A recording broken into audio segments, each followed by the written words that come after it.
Welcome to the Alternative Dog Moms Podcast. I'm Kimberly Gauthier, creator of Keep the Tail Wagging. I've been blogging about raw feeding, pet wellness, and life as a crazy dog mom for more than 10 years. I've seen massive improvements in my dog's health since I began raising my dogs naturally, and I'm passionate about sharing my experience to help other pet parents.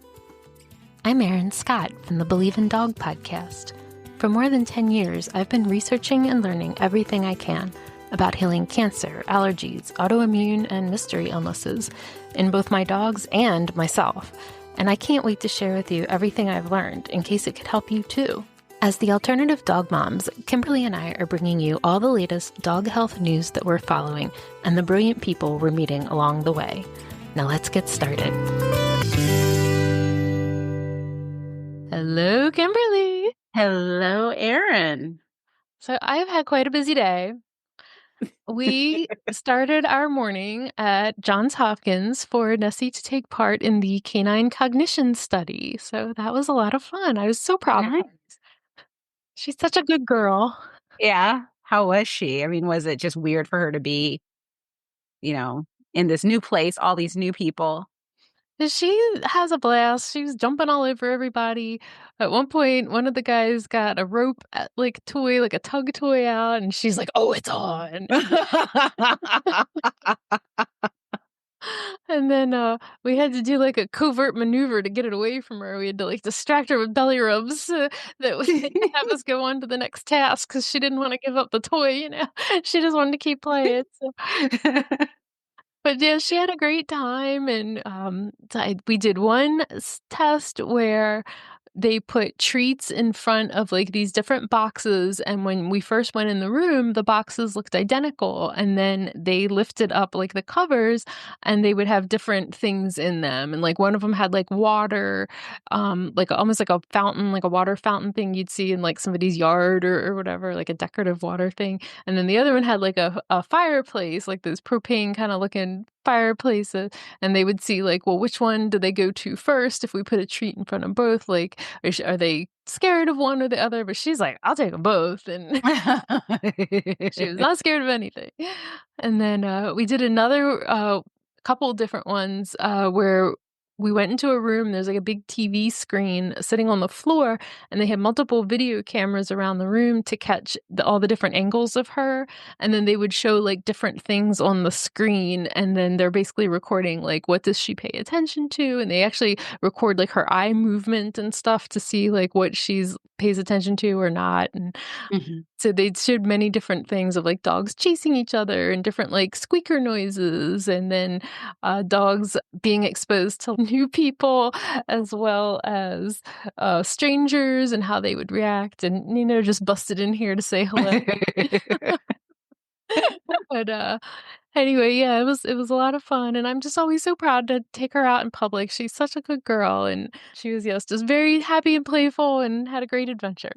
Oh, good.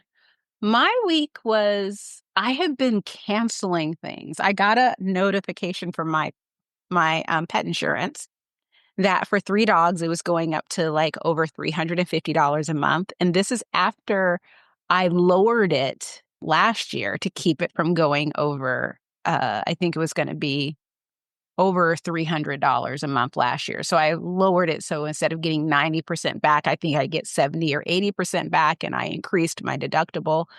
And I increased my deductible to $1,000, thinking that should cover it. And when I went to look at it, because I was just like, you know what, I'm just going to cancel it. And I moved 2 of the dogs to Lemonade, Apollo and Bella. They wouldn't take Zoe because she's 11. But it turned out that the bulk of that was Zoe. She was basically $200. She was going to be $200 a month. Wow. Because she's a senior dog. And I was just floored. So I didn't cancel the insurance. I reduced it to accident only, which is only $17 a month. And I figure Zoe at her age, I mean, I won't say that she won't get sick, but I know that if she did develop cancer, I suspect that they would consider it a pre-existing condition because she did have a benign tumor that was removed a few years ago. So my goal is just to keep her as healthy as possible because I don't know anyone. I mean, I wouldn't mind paying, 200 or even 250 a month for 3 dogs.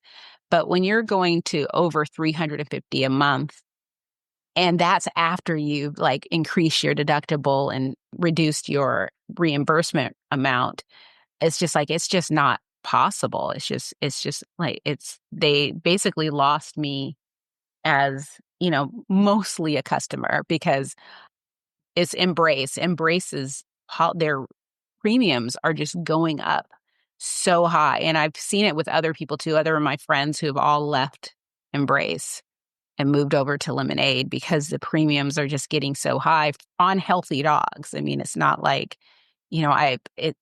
Zoe has had 2, what is it called? Submissions. I don't know. What do you call it? Claims? Claims. There. That's the word. It's like submissions.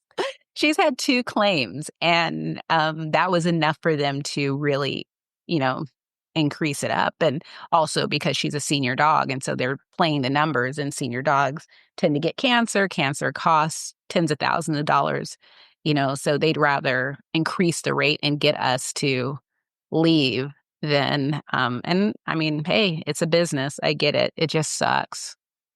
And what really sucks is I know that if I lived in a different state, not every state, but there are other states where the insurance rates would be less expensive. Because a friend of mine recently moved to Montana, and what she pays for 2 dogs is a fraction of what she paid here in Washington. I mean, it Wow. was shocking. Like, are you sure you're with the same company? I mean, it's like, what? I mean, but it's because, Washington is a very high premium state. So that sucks. Other than that, just, living my life with my dogs. Nothing really to report. Everyone's healthy and happy, knock on wood. That's always the best news, right? I did pull. I always forget if it's an adductor muscle or abductor muscle, but the machines. I pulled my one of those muscles playing soccer with Zoe. So if anyone we should be concerned about is me and not her. She was fine, but I've been limping around for 3 days. Well, that's what poor Nino had done on the ice a couple weeks ago, so I can send you some Ligaplex. Exactly. It doesn't feel good at all. And it's just like, golly. I get up in the morning and I feel fine. And it's like, oh, okay. But by the end of the day, my whole leg is just, I wish we had crutches so that I can just use crutches because it hurts so bad. But otherwise, so you sent me a lovely email, and I was reading the article by Susan Thixton of The Truth About Pet Food. Purina Pet Food Adverse Event Reports Finally Provided by the FDA. Yes. And this is Shocking. shocking. It's absolutely shocking. My question is, and of course, not to say that something isn't wrong. I don't know if something's wrong or not wrong, but my question is, this is all based on reports. And I'm really curious to know, I would love to see a comparison over the years, like maybe over the past 5 years of the same period of what the reports are.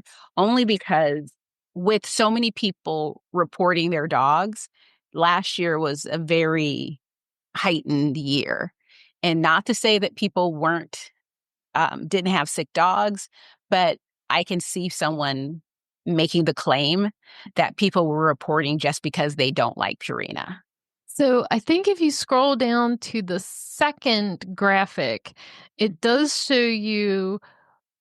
So Oh, year over year. There yes, it is. or for the last half of Oh, up. 23 versus the Yeah. first half of 24, and I did the math. In both sick pets and pet deaths, it's a 12 times increase, a 1,200% increase. Yes. And I mean, the thing about it is that, that is so shocking. The problem and I don't know why I'm being so tiptoeing around this, but that group was so intense. And some of the people, I mean, not all of the people, but I have encountered so many people from that group that were vicious. Because if you had any questions about what was going on, I was blocked by people because I asked questions. I asked, hey, what's the next step? What's going on now? You couldn't ask any questions. You couldn't doubt anything that was going on. I simply said there wasn't clear evidence connecting the sick dogs to any of the foods that were listed on their very long list of bad At foods that time. at that time. And I would have people lose their mind with me. I mean, there was a situation where someone was doxxed and people were sending a person over on TikTok death threats and threatening to kill her dog because she fed kibble. I mean, and then her husband or fiance sent a nasty message back. I mean, it was like insane. I mean, there are people that I still don't talk to today because of the things that happened in that group. And not because I cut them off, but because they cut me off. I mean, and I understand the passion. I understand that something clearly was happening, but I would love to see the reports were it not for that group. Would the reports still be the same? Would we still see a 12-time increase without the push of that group? And because it's just like, only because anyone outside of the fresh food community that's looking at that, anyone that's basically on Purina's side or any of the other kibble company side, that's what they're going to say is that group was out of control. They were just reporting for the sake of reporting. Um, they're going to downplay it as just a bunch of rogue social media people reporting this brand rather than really taking the time to dive into what was going on, because it did say that they didn't go and investigate every Yes. claim. The FDA only investigated 107 reports, finding no cause or reason for many of the sick and dead pets. And so if you do the math of combining all of the sick and death numbers and then dividing 107 by that number, they looked at 5.5%. Yeah. So it's just sort of like, what was the reason why they didn't look at the other? I would want to know. Was it because did they find something where this wasn't conclusive? Was the person clearly didn't have the information? They didn't, or maybe they asked for more information and the person never came back with the vet bills or the vet records and things like that. I really want to know. Oh, and that's just of the Purina ones. Yeah, I just have too many questions. I'm not willing to read this and say Purina bad. I want to see definitive information about what was reported, how the reports were taken, how they decided who they were going to follow up with and who they weren't going to follow up with. And with that huge discrepancy between who they followed up with and the total number of complaints, what was up with those ones that they just we're not going to follow up. Why? Why didn't you follow up with them? I mean, granted, maybe it's because they don't have the manpower. I don't know, but I would like a clear explanation as to why that's the case. And I want to know what could have changed, because slowly everything kind of silenced down, and maybe it's because it's not on my radar anymore. But I don't ever see any reports of it. I mean, a year ago, it felt like every week a new post was coming out listing what was going on. And it was like all these updates. And this is who you call. This is who you contact. We're testing these foods. If your dog gets sick, do these things. It was like constantly, where I'm waiting for the results of what the heck is going on. And to this year, not seeing anything, not hearing anything. And now I'm wondering, okay, so was something corrected? Was this just a temporary thing? Because it wasn't like it was a localized situation where you can say, I mean, all these dogs got infected with some bad water or something. It was all around the world where this was happening. Technically, I guess the food could have come from one plant that there was an issue with. And I know that a lot of these plants work with multiple brands. So that can explain why multiple brands were on the list. And I know that could have been it, but they weren't able to definitively prove that.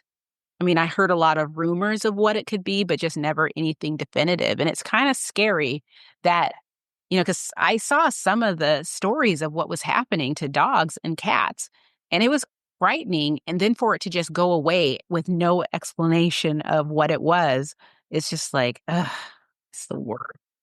If you're at an agency that is tasked with what the FDA is tasked with in this case, and knowing, once again, we've had the vitamin D contamination, Hmm. we've had the melamine, we've had the thing that starts with an E that's found in fish that I can't pronounce.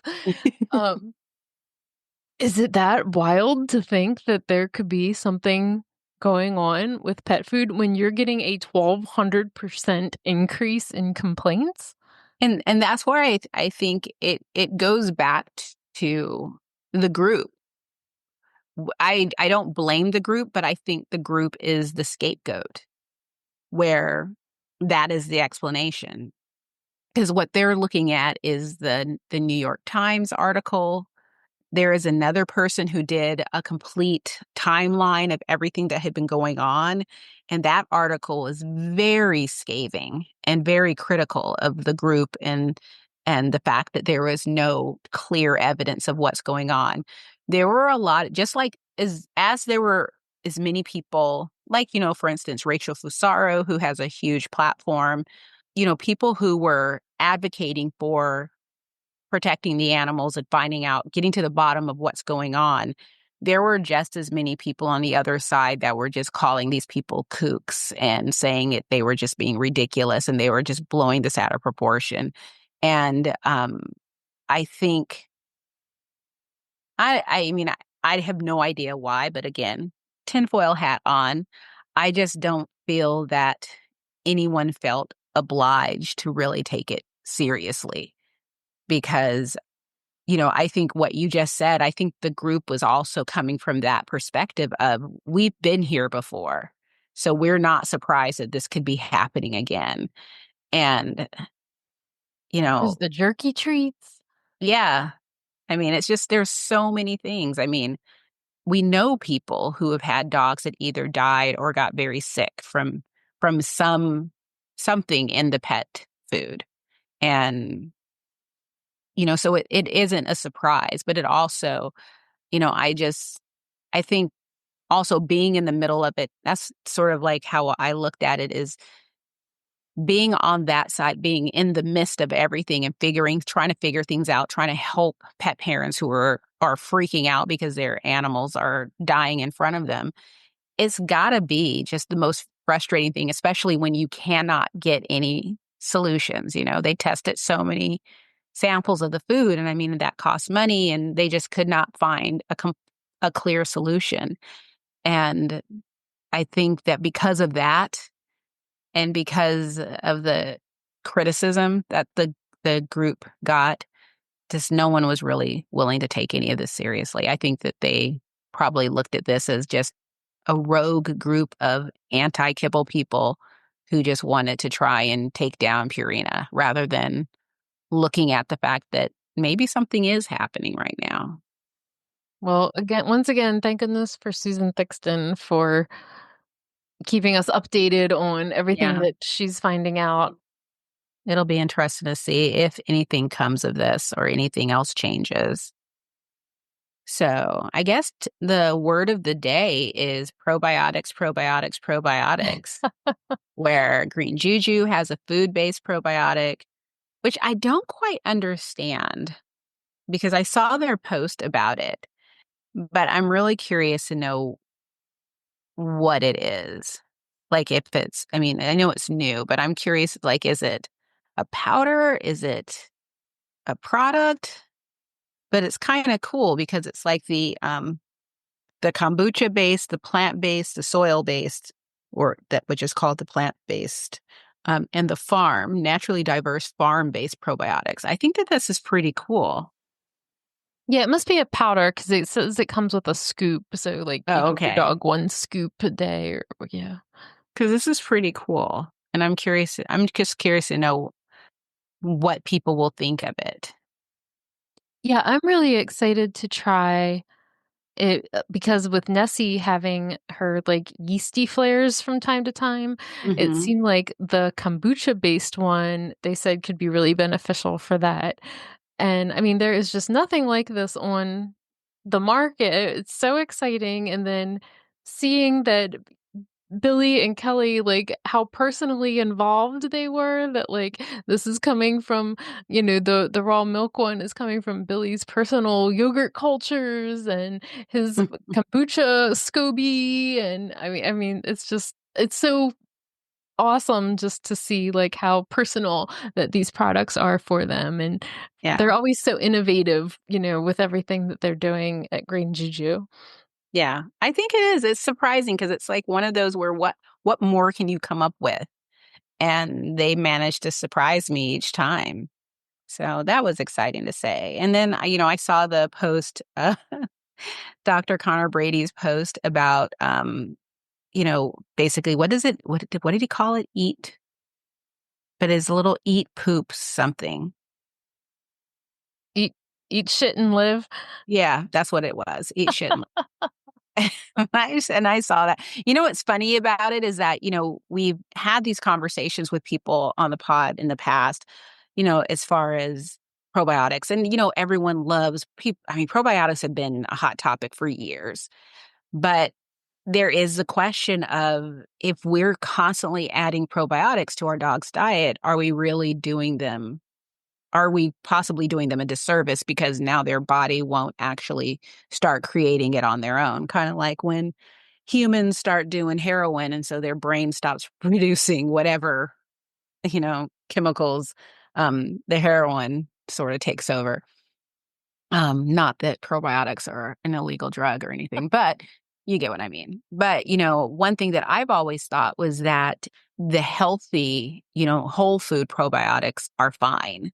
It's the supplements that I kind of only want to reach for if there is a health issue that I need to combat. But it's like, because my dogs get, intelligence of nature and Gussie's gut regularly. And Gussie's gut is a fermented whole food product that, has probiotics versus actually going out and buying a probiotic supplement.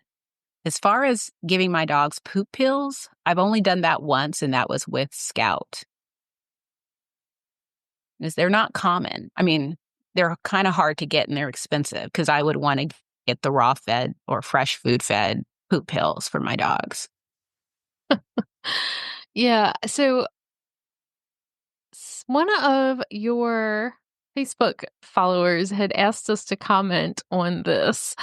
And yeah, Dr. Conor Brady was saying that he does not use probiotics in healthy dogs, and he uses the fecal microbiome transplants in sick dogs, but that he does agree with food-based prebiotics. And so that's again why the green juju thing is so Mhm. exciting, right? Yeah. But yeah, and I'm a huge proponent of the fecal transplants, and even getting grosser with the poop talk, with Penny, our vet actually did the one where it's kind of administered like an enema Mhm. because basically the poop pills weren't like moving the needle enough for her. And after the first one, the first transplant that she had done, nearly all of her symptoms improved. And then after the second one, she never had any further bad symptoms Wow. again, That's with amazing.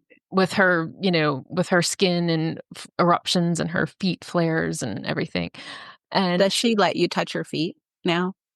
oh, that's Nessie. Oh. This was back with Penny. Oh, okay.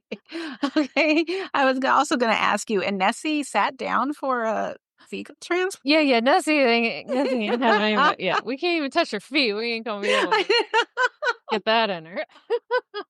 Okay. Wrong dog. I had so many questions building in my head because I was like, wow, she's really gotten a lot farther there with Nessie than I realized. So what I will say with Nessie is that At nighttime, we do a little bit of our cooperative care drills. And so I will pick up her feed, or I will run like a cotton swab thing like on her feed and get her used to touching her feet. So we do a little bit of that in the evening. So I can touch them now. We are much better with cleaning the mud off, but we have not advanced to the nail trimming activities yet. I still take her over to the tennis courts near us to try to get her to wear her nails down, because yeah, in the entire time that she's been with us, we have never been able to cut her nails. So we just try to keep them worn down through environmental activity. Well, I That's mean, one I of our think it's goals for this year, though, is the yeah. nail trimming class. Yeah. I think it's pretty amazing. I mean, I'm down with what Connor has to say about, you know. Yeah, and what was the thing? Oh, it was the Australian food company that Hills purchased, which is it cracks me up because I had my money. I'm glad I didn't put money on this. I'm so bad at gambling.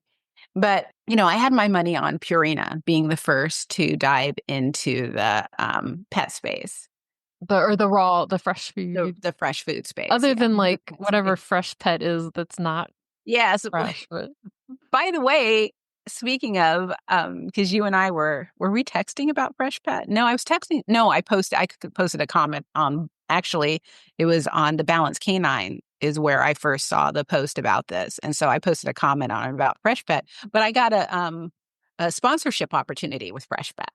oh. They contacted me. And so I get to tell them, no, thank you. And thank you for thinking of me, but no, thank you.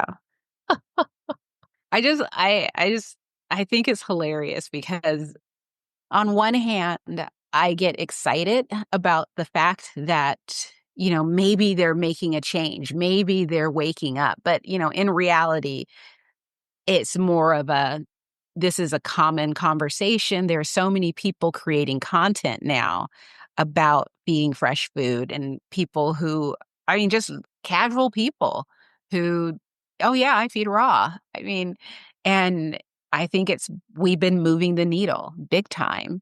But I'm pretty sure that this purchase is something that has been in the works for years, and it was just a matter of who was going to be first. I mean, they started with what was it, like the freeze dried kibble bits in the kibble, and then the raw coated kibble, and fresh pet, and the there is a kibble that you have to keep in the fridge because they didn't put any type of preservatives in it. But because it was kept in the fridge, a lot of people thought that it also counted as raw food. And I remember explaining that to someone. I even wrote an entire article about it because I went and looked at the ingredients, and the ingredients were the worst ingredients on pet food that I've ever seen. Like, I would feed my dog Purina before I fed my dog this food, because at least, I mean, I was looking at, like, at least there's science behind Purina. There cannot be science unless the science is figure out the cheapest possible way we can make food and still get it passed by whoever has to approve this. Because I think the second or third ingredient was dried bakery products, which is, yeah, the crumbs from cake and Donuts or bread whatever. and Yeah. all that. Yeah, it's nothing. But that was like the second or third ingredient. And I remember the owner of the company contacted me after my article to explain why their food was considered fresh food. And I was just sort of like, I was flabbergasted. And I just replied back with a list of why I disagree. And I never heard from him again. But it's just, it's creepy that there are people out there that are like that are making food that is so very bad. And they really will defend it. And it's so very bad. And to have them come into our space, Yeah.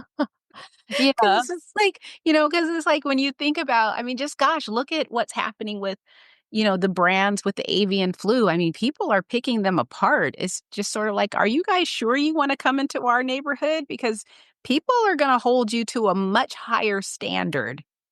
And I guarantee you're not, because we're not interested in a ton of synthetic ingredients. you know, you're clearly going to process the food like crazy, similar to fresh pet. So it's going to look like some type of weird bologna. And it's not the real thing. But, you know, we'll see. Yeah, it'll be interesting to watch how this plays out Hmm. because any other time that a big company buys out a smaller company that's known for, being like, whether it's the human space, organic or whatever, like, yeah, that all goes out the window and they're Yeah. just Within a like cutting year, costs the and ingredients change. Someone mentions that my dog doesn't want to eat the food. Like that's always like one of the first things I see is like all of a sudden my dog refuses to eat their food. They love this food for years, and it's just yeah. like, did they sell the company? Did they change the ingredients? I mean, even if the ingredients are the same, the sourcing may have changed, and that's not something that people often ask about or Right. produce. They don't tell Or us know where to the ask about. yeah. I mean, so it's just, and it just pisses me off that when people will use the terminology that we use in our space to describe food that doesn't meet our standards. It's just sort of like there's so many people who simply don't know. They don't know the questions they ask. I mean, I still every now and then hear from people who, oh, I feed my dog the raw food brand that's at Costco. And I'm just sort of like, you mean you buy meat and make it yourself? And they're like, no, no, there's a fridge at Costco. And it's like, oh no, that's not raw food, that's fresh pet. And they didn't know. I mean, they have commercials, they have money behind them. And I mean, and it's no judgment because before I started feeding raw, I didn't know to ask either.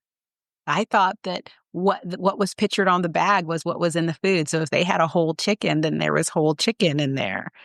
And it didn't occur to me about the processing and what it took to go from that whole chicken to a little hard pebble. Yeah, all the marketing is so disingenuous and it's so just disgusting and appalling to me. Like, that's like all I can say. That's what I can't get behind. It's just like and going back to the FDA thing, I wish that there was a different organization that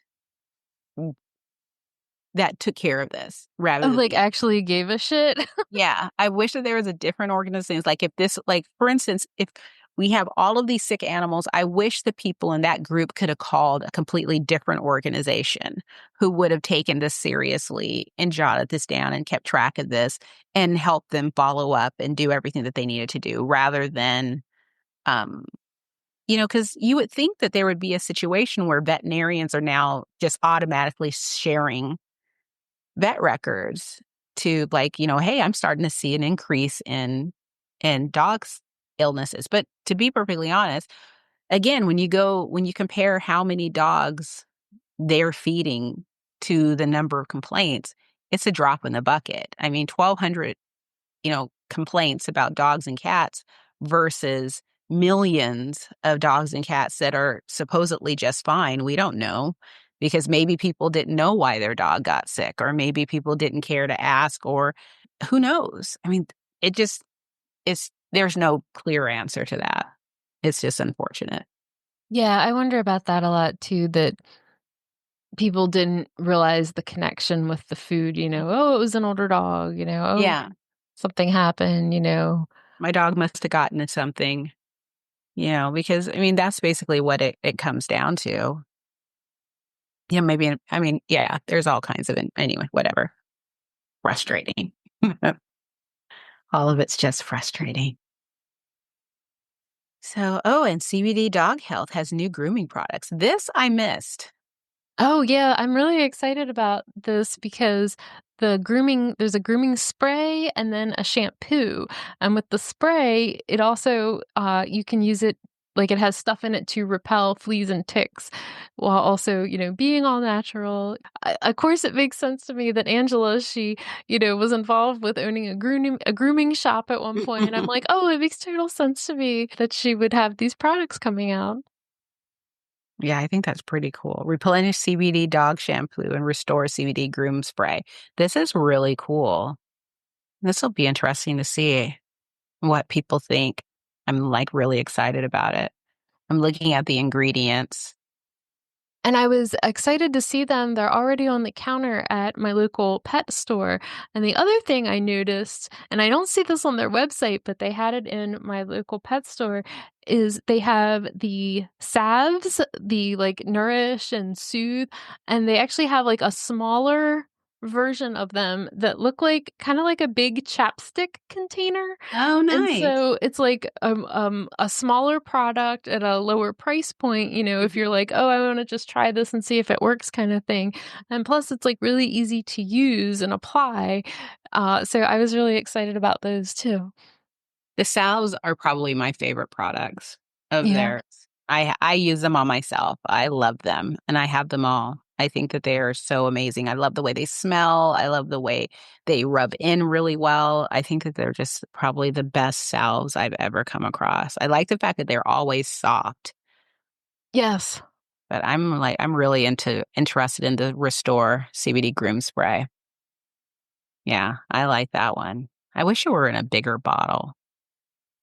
But I do like the ingredients because I'm a big fan. I love lemongrass. I love rosemary. It has olive oil, CBD oil, hemp seed oil. It has rose hip seed oil, but also tremella mushroom extract, which is a surprise. And so that's pretty exciting. Yeah, the ingredients are excellent.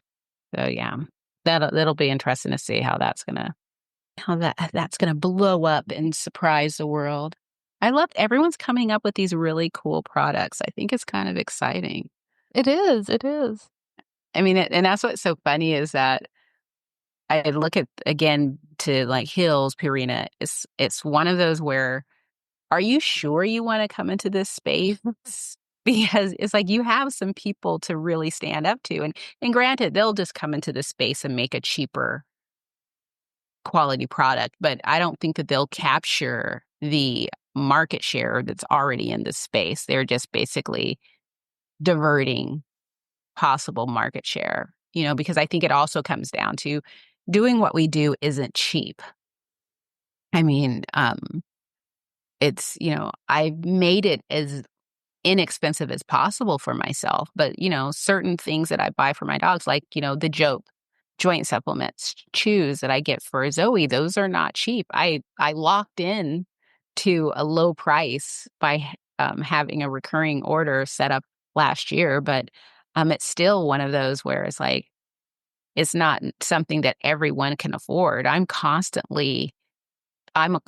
deal seeking. Like I found a really good deal on WinPro chews, $20 a container.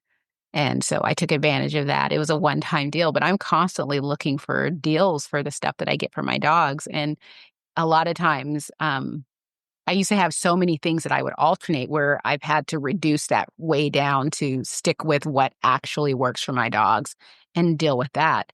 But, coming in with a less expensive alternative, I think now is probably the time for people to start talking about the benefit of ingredients and sourcing so that people can be prepared for when that does come, when these companies start coming up with, if Purina comes out with a CBD oil, it's like, I'm going to get my hands on that. What is it called? The things where you look at the report behind the CBD The oils. certificate of analysis? Yes, there. I want that badly. Yes, And yes. I hope that they have it published on their website because I have questions. So many. There's so many questions. I had the best thing happen today. I was chatting with someone, and they said that they were really interested in learning more about the benefits of mushrooms for dogs, and that they know it's like a whole rabbit hole. And I'm like, you have come to the right person. I'm like sitting here like I've been waiting my whole life for somebody to. I know I have so many copies of Angela's magazine. And I still hand it out to people if someone brings it up, and I'm like, oh, I have a magazine for you. Next time I see you, I'll bring it and I think I still have a few copies, but I had a nice stack and I've just given it out. I would mail it to people. I would send it because I was just like, I thought that her magazine was so beautifully done. And it was just a perfect, it was just nice to flip through. I ripped out pages and laminated them because they were like my favorite pages. I thought it was just a fantastic resource when it comes to mushrooms. And I love it. I mean, I cannot get my mom to take 5 Defenders to save my life. I don't know. She keeps forgetting about it. And I'm on the verge of telling her to send it back to me because I will take it. It does a body good, but I cannot get her to take it. But, can't win them all. Well, I have to go pick up dog food. All right. Talk to you next week. Thanks, guys.